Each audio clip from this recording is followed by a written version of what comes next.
Welcome back to Change Ed. Change Ed. Everyone's favorite podcast. Did you know everyone is talking about us? Not just a couple of people. Everybody. Everyone everywhere is talking about this podcast because it is focused on changing education together, one podcast at a time.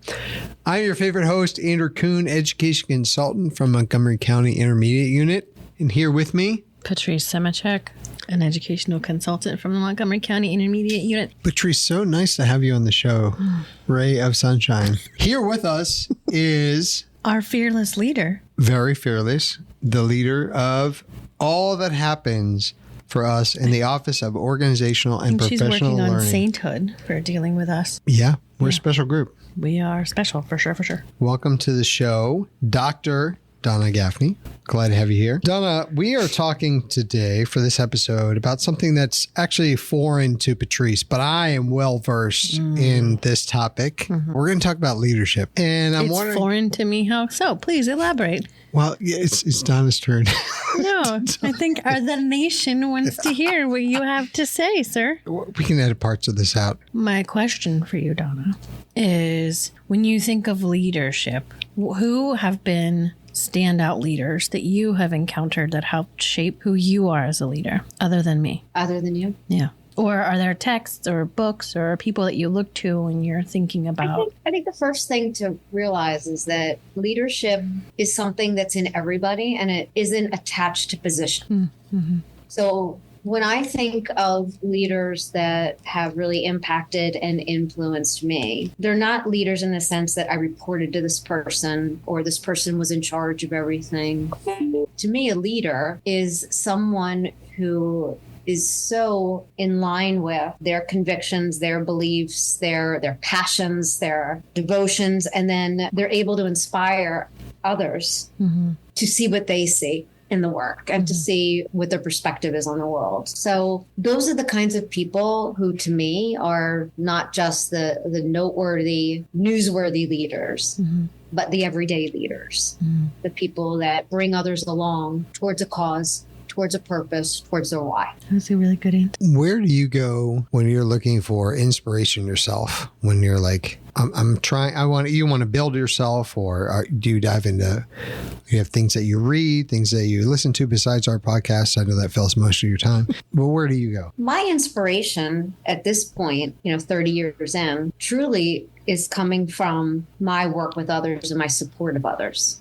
I've kind of, at this point in my career, I'm approaching leadership as more of a coaching relationship. And coaching relationships to me are very reciprocal in terms of not just, helping another, but also learning oneself. My inspiration comes as newer educators are delving into and exploring and implementing new things, taking chances, taking risks. Through my support of them doing that, I end up being inspired and I end up learning because it's opening me up to new possibilities.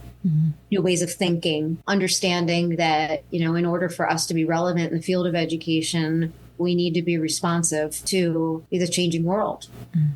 And it really is about that change process. And change inspires me, period, no matter what the context is, because you're never going to have a change happen, a change be sustainable in the same way every time.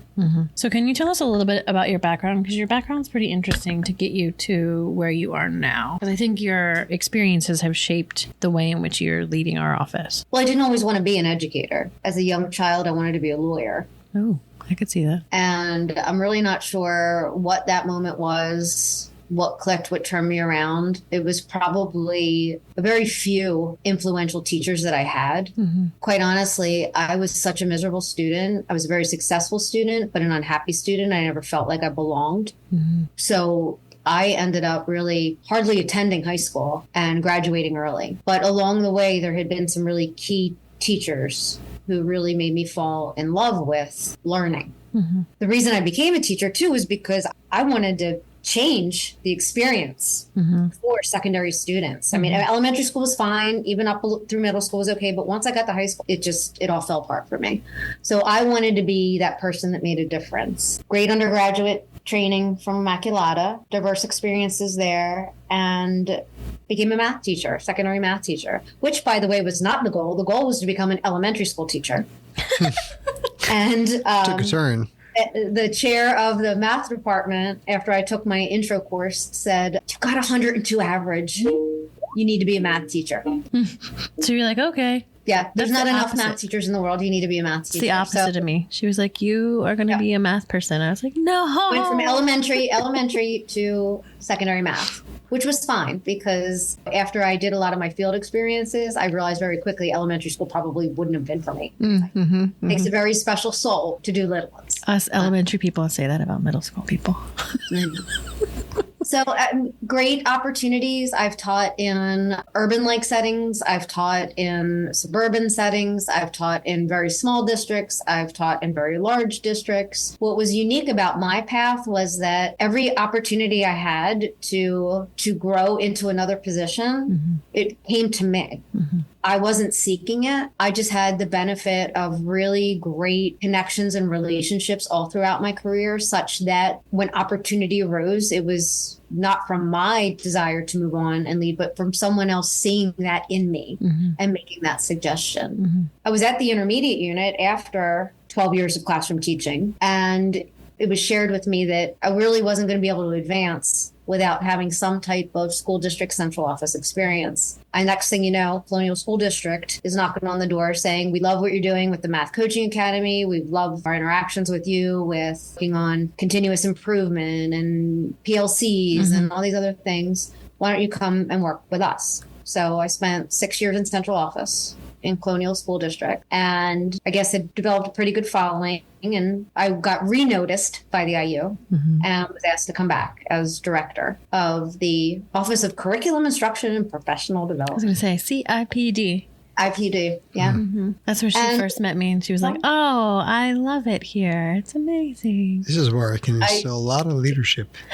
I can see a lot of people that need help.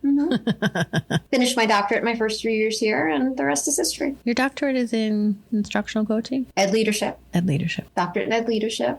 Your dissertation was, where was instructional coaching? It was on coaching, yeah. Instructional coaching. Best decision I ever made. I think it definitely shows up in the way that you motivate our office. You're definitely very much that kind of a leader. With all the work that you've done in studying and research in leadership, as you look back at your career, were there different styles that you were drawn to? Not necessarily even as a leader yourself, but in the different organizations that you were a part of. I'm sure there was a lot that you could take away that you learned from those experiences. But were you individually, did you feel drawn to a certain style? And is that the style that you use now, or is it just something that you kind of developed over time? I would say it is an assimilation of different gifts I've received from all of the different leaders that I've had. Each one of them, I could probably go back now and say, this mantra, this message, this foundational way of leading resonated with me and then became part of I almost feel as though it's like your leadership style is a portfolio, and it's made up of acquisitions that you've made along the way. And some you're more highly invested in, right? And some you're less invested in, but cumulatively, comprehensively, it makes for a really strong portfolio.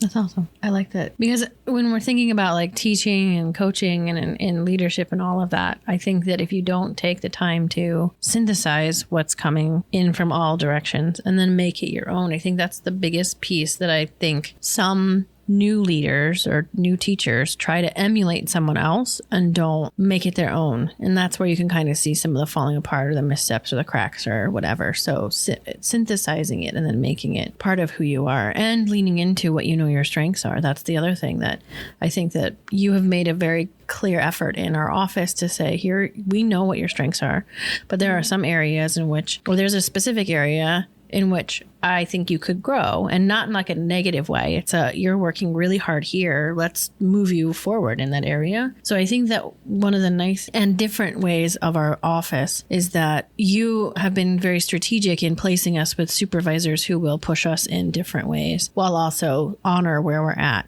in terms of just honoring where we're at. I think that's really helpful in allowing us to hone who we are so that everyone in our office can be a leader, because our roles, it's very hard to distinguish between between what we do versus what the admin do in terms of districts. A lot of districts are like, I don't even know who's an admin, who's not an admin, because we all do very similar things. And so it's nice in the way in which we, as an office, have grown together in our leadership styles while still honoring where everyone is. I don't think that's common everywhere. I really feel that the evolution of a professional is really unique.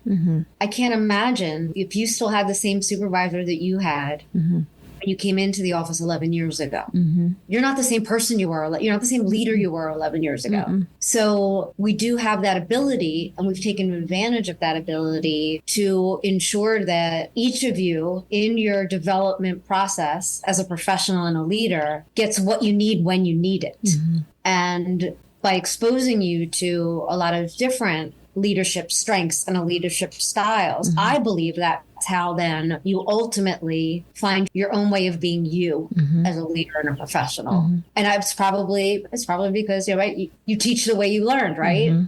So, having this conversation, now I'm now seeing the connection that because that's how I acquired my leadership persona, right? Then now that's what I'm trying to make sure that you guys get to do too. One of the connections I'm making here at listening to you talk is that in the education biz, we talk a lot about lifelong learners and cultivating lifelong learners, and that really on a journey of life. We are learning the entire way. Even if we don't acknowledge that we're learning, we're still learning. If we're doing it right. You think everyone learns? I think you learn. You think everyone's intentional about learning, I guess, is my question.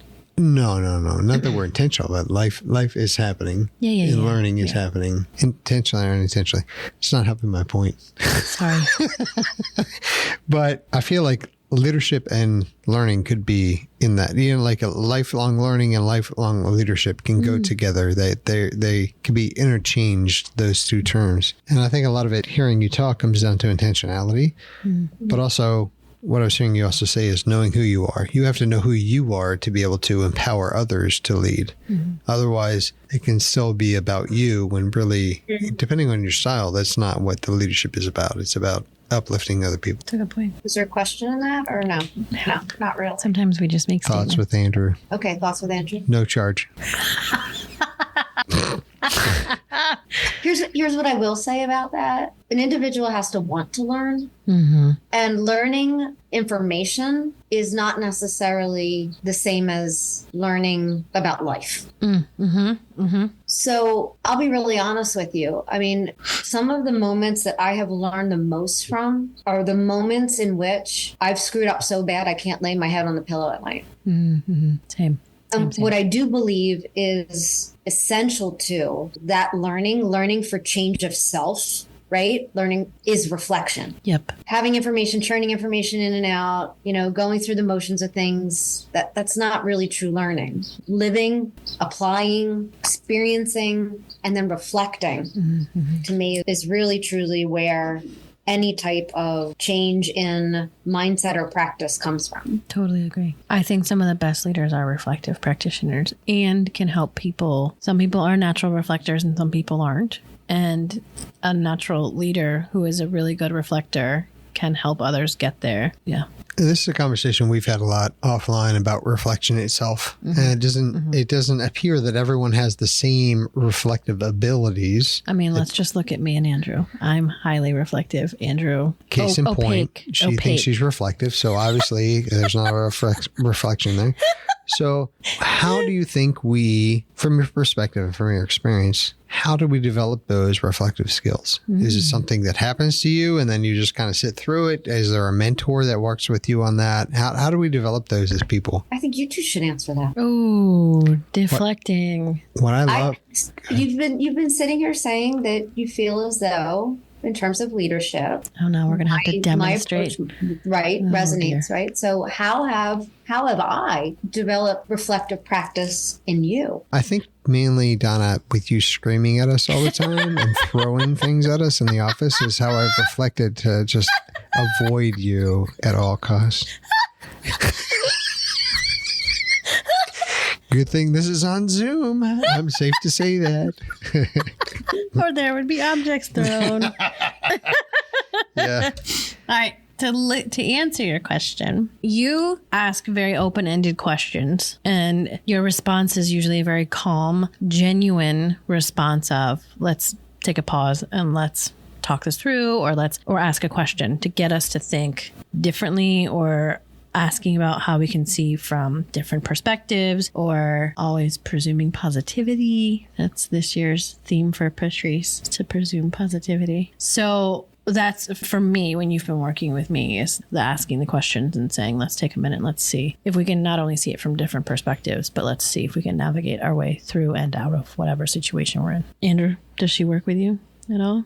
Or is it like, besides the screaming, yelling, and throwing, I think you allow for, just getting you into that. Actually, very impressed with your ability to stay calm in situations where calmness might not always prevail. So I think that's a good modeling is, I think, where I'm going. The word that I'm looking for is modeling. That I think reflection is a practice that you have to work on, but you also need a good model or multiple models to get you there. Makes me think of going to the gym. A lot of times you'll have a personal trainer who can help you work through, and you learn how to do different exercises to build up muscles, but then you might not need to continue on with a personal trainer, or maybe you just need to check in every now and then. Am I doing this exercise correctly? Because it doesn't always feel good. Like it's hurting my muscles. Do it when I do something this way. And I think that reflection can work in a very similar manner to where it becomes second nature. And that would lead me to the other gift that you provide for us is time in that space. And I think that time can work more or less efficiently depending on the individual and their ability to work through that reflection. And we can land in so many different spots when we reflect. So reflecting, but then also having conversations about that reflection, I think allows that to solidify as well. So I think as a practice, you try to intentionally create that space for the reflection itself, for the conversations, and for dodging knives. See, I knew you would answer the question better than I possibly could. oh, She said that for mine, not yours, just so we can reflect on that. I'm everyone's favorite. I'm one of those people who truly believe that the greatest gift you can give anyone is your time. Always lived by that. So it really doesn't matter the time of day, the day of week, what's going on, what's not going on. I will always sacrifice to give someone else time. Yeah, you do. You'll stop what you're doing to listen to us. And then you really nailed it. I mean, I guess it's the kind of learner I am, the psychology of learning and the pedagogy of learning that I believe in. I model curiosity, right? Like I'm curious. Help me know more. Help me understand more. Help me have a better handle on your perspective here and your thought. I really am usually more interested in what other people think about something than what I think about it. I kind of let my thoughts fall into place after the assimilation of other people's thoughts. So I guess it's my learning style, and then therefore, but it really does, it comes down to inquiry and curiosity. I really believe that that's the way to move everybody, everything. Yeah. Cool. We're out of time. We are out of time. Donna, thank you for coming on the show and for reflecting on leadership with us. We appreciate that. See what I did there? I see what you did there. Put together. You get a cookie. Good job. We'd like to extend to you, because we still have a little bit of time left, a special treat. This is like a cookie. Everyone. That's not nice. We'd like to give you the second to last final thought. Because I want you to pick who do you think's going to have the final thought. I pretty much can guarantee who's going to get not just the last thought, but the last word. But go ahead. Okay. Obviously, you're a huge fan of the show. Thank you for all the listens. That's why we... That's why we hit 10,000 views in our first month. Goodness. So just listens to us all the time. Yeah. Poor Donna. Second to last final thought, because someone has to have the last thought. I personally spend a lot of time thinking about the state and the future of education. There are many challenges. There are many barriers, but there's also amazing, tremendous, impactful things that are happening in education today. What I want everybody to understand is that every single person in the field has the ability to, at some scale, in some way, no matter how big, no how small, change education.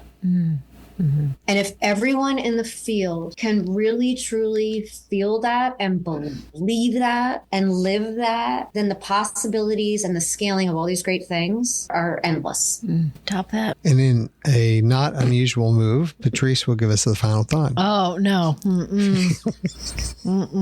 You're only doing that because it's Donna. Andrew already has it. I don't know why he even pretended to No, give he it to right. He does. I mean, listen, he's a very diligent podcast host because he has to be the host. No one else can be the host. He has co-hosts that join him, but he is very diligent. He takes his role very seriously. He has lots of notes about what he wrote about you. So I'm curious, sir, what's on the notepad? Donna, we talked about a lot today. We covered leadership. We talked about reflection, diving into each.